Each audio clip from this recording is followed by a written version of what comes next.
Welcome everyone, and thank you for joining us at the Chromatography Online Day. We have 7 webinars scheduled, and we would like to start with a webinar from Eike Kleine-Benne from GERSTEL about Pyrolysis GC-MS analysis. So feel free to ask any questions you have in the chat, and Jeanette Spanings and Peet van Landschoot from Da Vinci are also here to assist in the chat if you have any questions. And then Eike will please go ahead. And good luck with your webinar. Okay, thank you very much, and welcome everybody. Good morning, also from my side. Yes, my name is Eike Kleine-Benne. I'm working for GERSTEL, and I'm glad to have this opportunity here. After that kind introduction, thank you for this. It's on me now to mention my colleague, Mrs. Huan Shao Zhu, who has contributed a lot to this talk. So also thank to her. Yes, my topic is Pyrolysis GC-MS, and I want to focus on method development and afterwards also on data interpretation. That's a niche technique in gas chromatography. I hope you all agree with this. And yeah, let's have the first look at what we can expect from this kind of technique, what kind of data we do see here. This is an example we had in our laboratory. You see here 3 chromatograms. The task here was to distinguish between different glue stripes. A customer asked us this. He was purchasing these glue stripes for his production and wanted to make sure that you always get the same. So we did pyrograms of all 3 glue stripes we got from him, and you can see immediately from the chromatographic appearance that there are some differences. These are indicated here by the red arrows. You see that glue 1 is different from glue 2 and glue 3. So yeah, the task was fulfilled like that. Of course, if you have a GC-MS, you can use the mass spectra to dig a little bit deeper and have get an idea what is the chemical nature behind this glue. And you even with a NIST, you have immediately a good clue what it's behind. It's always acrylates, which distinguished by the alcohol component. So that was easy done. But I think we have some 25 minutes left to prove if it's always true that it's that easy. First, how did I get these chromatograms? Of course, we need an instrument that is able to heat up the sample so that thermal degradation can occur. In most cases, this is something between, let's say, 400 and perhaps 800 degrees Celsius. Normally, instruments heat up to 1,000 degrees Celsius. In principle, we could do this with thermal desorption instruments, but they normally need to have an extra heater to go that high.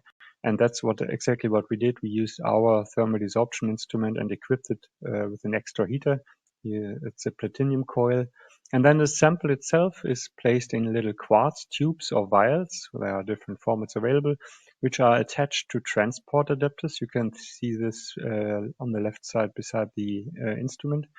And these can be then inserted into the thermal desorption unit by hand or by means of an autosampler. And afterwards, you see here one sample is placed in the center. The degradation products are flushed with the carrier gas through the inlet and then onto the column. That is as simple as that. Yes, when we have a look on the applications that are normally used for, or the other way around, we have a look on the applications Pyrolysis GC is often used for. They are very exciting ones. You can see here on the list for forensic analysis, for example. We can feel a little bit like Quincy, or investigation in the cases of damage. There's always a gray spot on the paper which comes out of this machine who's causing this damage. These are questions that can be answered by Pyrolysis GC, also material research or also quality control. But what you can see here from the list is that in Pyrolysis GC, we very often have to handle unknown samples. So even the nature of the sample might be unknown. And yeah, that's different like in GC-MS that is used for, let's say, food control. There we know exactly what is the sample and we can have a method development upfront. But if the nature of the sample is unknown, that's difficult. So what is the right instrument setting? What is the right instrument method to handle an unknown sample? That is the question here. And of course, there are some parameters coming from chromatography and then from pyrolysis. And I've put here together a list where, a starting point where we start off from. And for chromatographic conditions, I have to say they can't be too specific. They have to be designed in a way that they cover a very broad range. So chromatography columns was very special, slightly polar, for example. High split is often used not to overload the chromatography, especially for pure materials, pure polymers.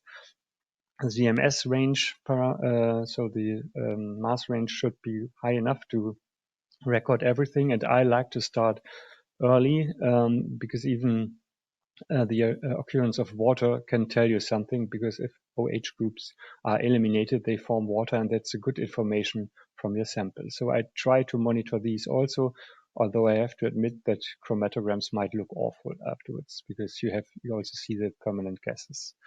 But then we come to the process conditions here, point 3, and then also the sample preparation is something we should consider. So process conditions, and here exactly the question is, what is the right temperature to set? What is the right degradation temperature we can choose when we have to handle an unknown sample? But first let's make a step back. When we do have to analyze unknown samples, it's quite often that we need to identify them. That's the task. And we as analytical chemists, I think we are used to the idea of using libraries for this task to identify things. For example, spectral libraries, IR spectral libraries, MS libraries, and also for pyrolysis there are libraries available, software libraries as well as printed libraries. You see here an example, a good book, which is a good collection of pyrograms. But the idea behind all these libraries is that we have to keep conditions constant. So all the data that are presented in such libraries have been recorded in the same manner, and that is also then true for the sample, so that we can compare results. E.g., for example, in mass spectrometry, we have agreed on 70 electron volts for fragmentation energy. And now, what is now the conclusion for pyrolysis? So chromatographic conditions must be kept constant, but also the pyrolysis temperature. And to make the story short, in this book and also for the libraries that are available, all data are recorded at 600 degrees Celsius. So this is the compromise that is used here. And perhaps we should have a look on this compromise, what it might cause. This is a very extreme example we found. This is Ember, one Ember sample, a fossilized plant resin, and we analyzed it at 480 degrees Celsius once. We found out that this is a temperature where we got the most chemical information out of the sample, and the lower chromatogram is the same sample pyrolyzed at 600 degrees Celsius. And you see immediately that the chromatographic appearance is completely different. A lot of little aromatic compounds occur, and this is very often an indicator in Pyrolysis GC that we do see secondary pyrolysis processes popping up, so that we destroy chemical information, or we heat it away a little bit, not completely, but some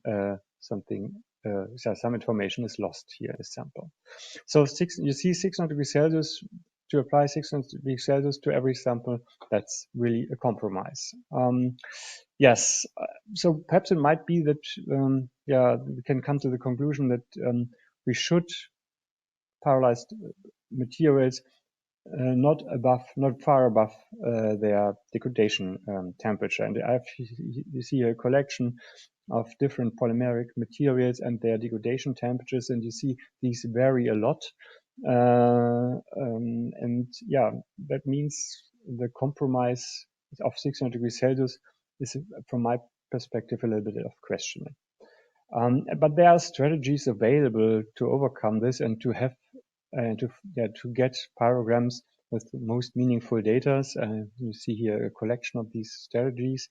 First, of course, there's a very classical approach. You have a sequence of experiments with increasing temperatures and then choose the chromatogram with the most meaningful data. Of course, this is time and sample consuming because you have to set up a series of experiments. You can use TGA data if they are available. These also indicate give a good indication what is a good Pyrolysis temperature. And then there's in literature a technique available. It's called EGA, Evolve Gas Analysis. Here we simulate a TGA experiment with a Pyrolysis GC, but we put in a transfer column instead of the analytical column in the GC. So we connect directly the MS with the pyrolysis chamber and monitor with the MS directly what's happening in the pyrolysis chamber when heating up the sample. This is a good approach. It tells you a lot about your sample, but you have to swap always between analytical and transfer column. So we thought there's room for some improvements, and we have invented a couple of years ago already an approach that we call smart ramp pyrolysis, and we hope that we can have here the most meaningful data from the first run. How does it work? This is a quick overview. You see on the left-hand side the instrument, and then the chart shows the temperature program of this pyrolysis experiment. We heat up the sample with a ramp, with a steady ramp, but very quickly, 2 minutes time, so 5 degrees per second is a good ramp speed. And we hope that we give them here all components of the sample, the degradation temperature it needs to decompose, and then flush out all the volatile decomposition products out of the heating chamber before they can undergo secondary pyrolysis processes. And with this approach, we hope to maintain most chemical information and not to overheat it. And it's working. You see here the first example, the acrylic glue. And you see the upper chromatogram, this smart ramp chromatogram, and the optimized pulse pyrogram in green. And you see the chromatographic appearance is really the same. And then also for the Ember sample, you see here 3 chromatograms. The upper chromatogram is the optimized pulse chromatogram, and then there in red and green there are 2 smart ramp pyrograms. One, the green one with cryo-focusing up from the column, and the red one where we transferred all the pyrolysis products directly onto the column and let the chromatography go. You see the interesting region from, let's say, 20 minutes on, the appearance is always the same. Might be that this smart ramp gives some extra information in the high boiling range. But conclusion is this approach is working, and it's also in good accordance with literature data. But I have to say, normally Amber is not analyzed directly or pyrolyzed directly. Normally people would do a derivatization step because Ember consists of terpenoinic compounds, which can also have carboxylic compounds, and they tend to decarboxylate, and also a mechanism to destroy chemical information. And in order to maintain these decarboxyl groups, we do derivatization, so methylation is here the reaction, and this smart ramp approach also works with this derivatization strategy, as you can see here from the chromatogram comparison. The upper one is again the pulse pyrogram, and the red and the green one is a smart ramp with derivatization in this case. So yeah, I hope you agree with me that this smart ramp approach is helpful to get from the first shot good information from your sample, because we don't have to optimize temperature here anymore. We insert the sample and start ramping it from 100 degrees Celsius to 800 degrees Celsius and don't care for the temperature. And I think this is extremely helpful when sample quantity is limited, which is often the case in forensic analysis or archaeological analysis. You can't use the archaeological samples first to optimize your method, for sure not.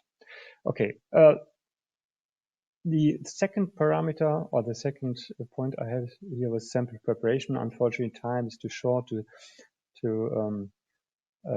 focus a lot here. You sometimes hear the rumor that reproducibility is a weak point in Pyrolysis GC, and yeah, to my experiences so far, I would say when we see poor reproducibility, it's often a non-reproducible sample preparation.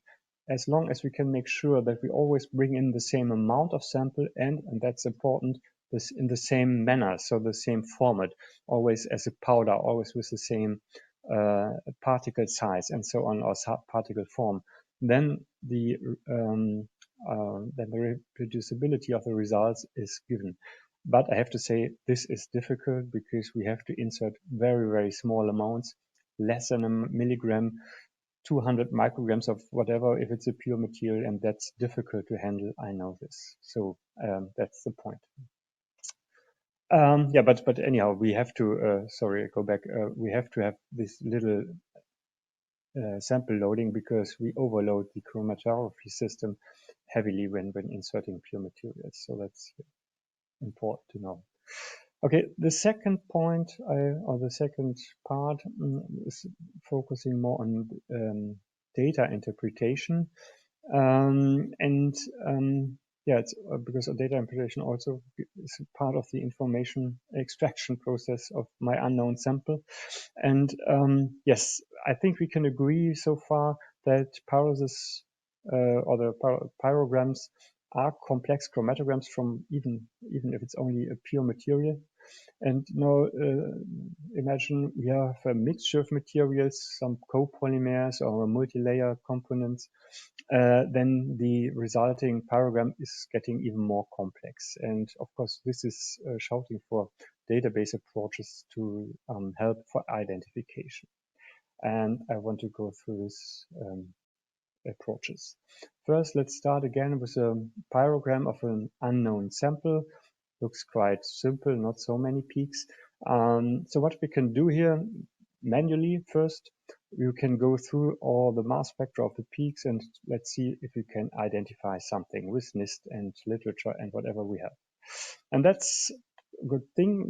These are results you might get from the left hand on. You see here some small molecules which can be monomers, polyacrylnitrile, polymethyl metacrylate, polystyrene eventually, polybutadiene eventually, whatever.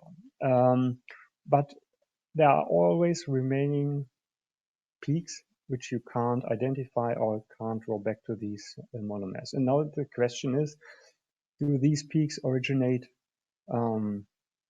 also from the already suspicious materials, so these polymers we have identified so far, or are these new components or whatever? So this is one question that's remaining from this approach, and another question might be if these already identified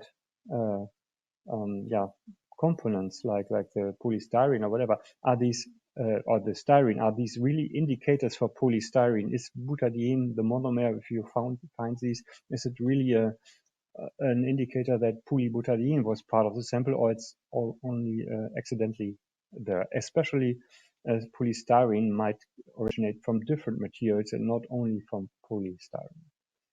So yeah, these are the remaining questions, and to answer these questions, I think library comparisons might be a good strategy here.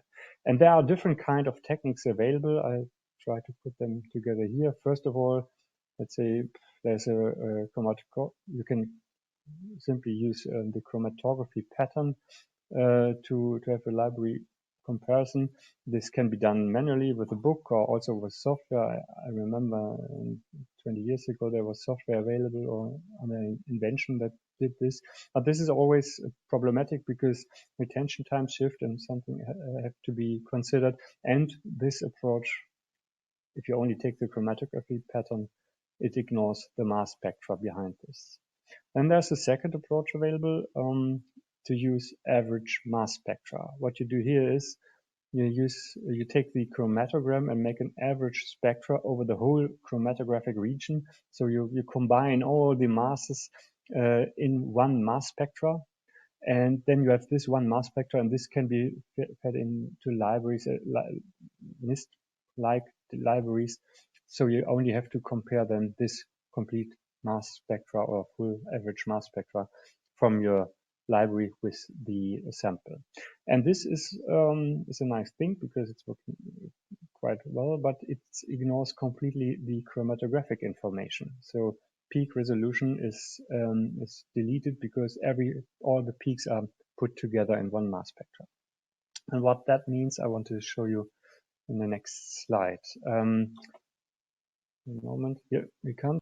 Let's think we have this library, with these three entries: polystyrene, polybutadiene, and polymethyl metacrylate, and then we have this unknown sample. I can tell you upfront, this is MABS, and this also stands for some polymers,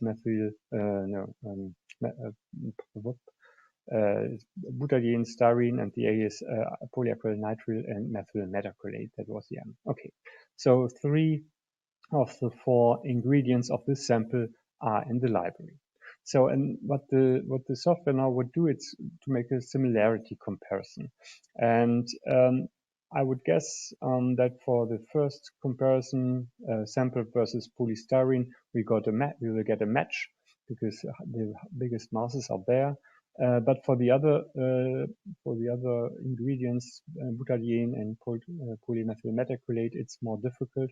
I would guess we don't get a match. So the only match we would have here is for polystyrene.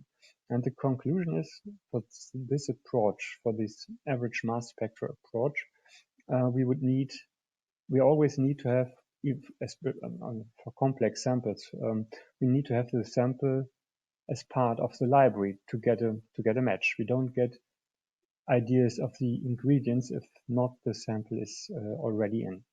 And this is of course also true for other real life samples, copolymers or multi-layer materials or whatever.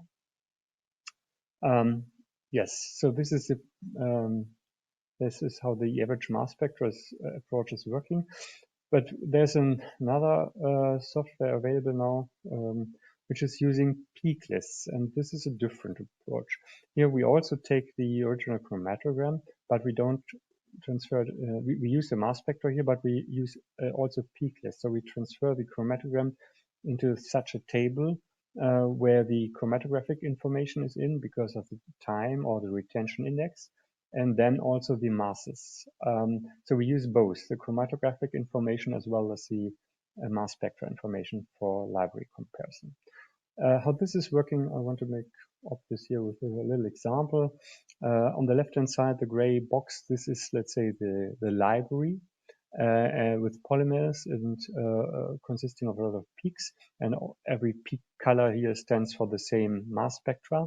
So polymer 1 has the red peak and the green peak and so on. And the first thing we do here is we search our library for markers. And this is then one mass spectra that is unique for one polymer. So that only originates from one polymer. This might be a marker for this one polymer, in this case, the red peak for polymer number 1. And then on the right-hand side, we have this unknown sample, also a lot of peaks, there's different mass spectra behind this. And the first thing we do is we have a forward comparison, a forward search for the markers. So we look into our library if we find mass spectra that might be considered markers in the library. And in this here we see a red and a black one, so markers for polymer 1 and polymer 2. But as I said in the beginning, might be that these are monomers, but the occurrence of monomers might be a false friend. It can be a marker for, or can be a pointer that this is really a polymer, but it can also be a trap. So what we should do is we should look into the sample if all the other peaks that belong to one polymer are present, and that's what we call a reverse match. So we look if all the peaks that represent polymer number 1 are also present in the sample. And yes, in this case it is. It's the green one is there, and something else. No, the green one also. Oh, and the blue one also. Okay, so the conclusion is here: the unknown sample contains polymer 1 and 2 because all the peaks are there, but there's some extra information because there are extra peaks, the yellow and the pink one. So this, we can be sure this might be something new because these are not coming from the polymers we have found already. So now we can dig into these peaks, if there's something else in our sample we haven't identified yet. But anyhow, we do get the pointers back to some ingredients. So the sample might be not completely described, but not too bad. This is a screenshot of the software where we have on the left-hand side the library contents. Then you see a region where you can compare chromatograms and also mass spectra if you run through the peaks, and then also a window with a graphic with a graphic region where similarity indices are collected. So this is just a screenshot of the software. We have seen how it's working. This software is called Promident. Of course, it's available through GERSTEL. It has some special features which I want to highlight here. A few ones of them. First of all, it's vendor independent, so it can immediately work with different vendor formats. But it has to have mass spectral data. It's relying on mass spectral data. This is mandatory. It brings in a retention index calculation, so we can use the chromatographic information even from different instruments. When we use retention ETCs, we like to use polyethylene always as a retention index standard to run them with the samples. It takes into account replicate measurements, so the natural variance of pyrograms from one sample is taken into account. That's an interesting thing. And sometimes simple identification is not the point. You want to see really differences. And so these then PCA tools or multivariate data analysis tools might be interesting. So these peak tables or peak lists might be fed into mathematical tools, but the library itself or the Promident software brings with it a simple PCA tool for first glance on your results. Okay, what is important for me here is to mention that that it's a good tool. The software is a good tool to identify unknown samples, even when they are very complex, because we do get pointers back to ingredients, even if the original material is not part of the library. And it's helpful really for quality control, because we can build up easily our own libraries with own materials. Let's say in a quality control laboratory, which has a cupboard full of own materials, and we can build up own libraries here and reveal difference than from samples, let's say from production side. And of course, you can test it yourself. It's test licenses are available. Okay, and with this, I thank you very much for your attention. It was always a pleasure to talk half an hour about pyrolysis, and thank you that you had also so much interest in this niche technique for gas chromatography. And then I get back to the organizers, and I hope there's time for some questions. Yes, thank you very much, Eike. I just checked, and there were no questions in the chat, so I'm going to just give it a minute and see if there's any questions popping up. The chat is also available after we go offline with this webinar, so the chat will still be there after we close, but for so far, no questions. So in the meantime, I would like to thank all the viewers also for watching again. And please join us at the next webinar.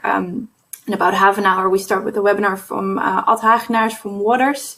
And if you haven't registered yet for that webinar, you can do so by the link that's coming up on your screen.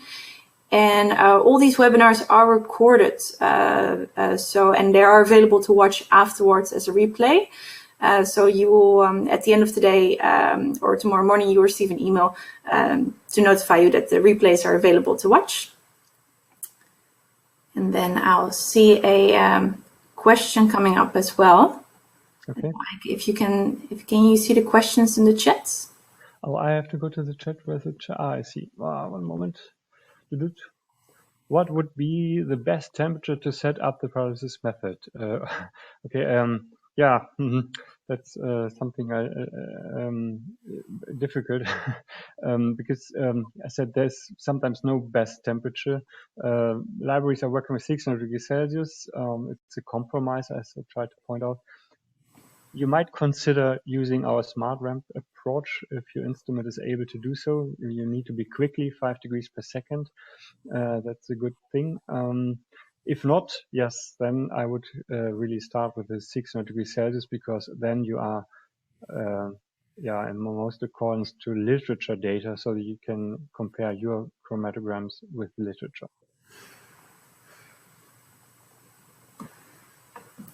Okay, perfect. Well, then if there's no further questions coming up, then we're just going to close the webinar. And thank you very much again, Eike. Thank you for this opportunity. It was a pleasure. Thanks. Yeah. Have a great day. Bye-bye. Yeah. Bye-bye.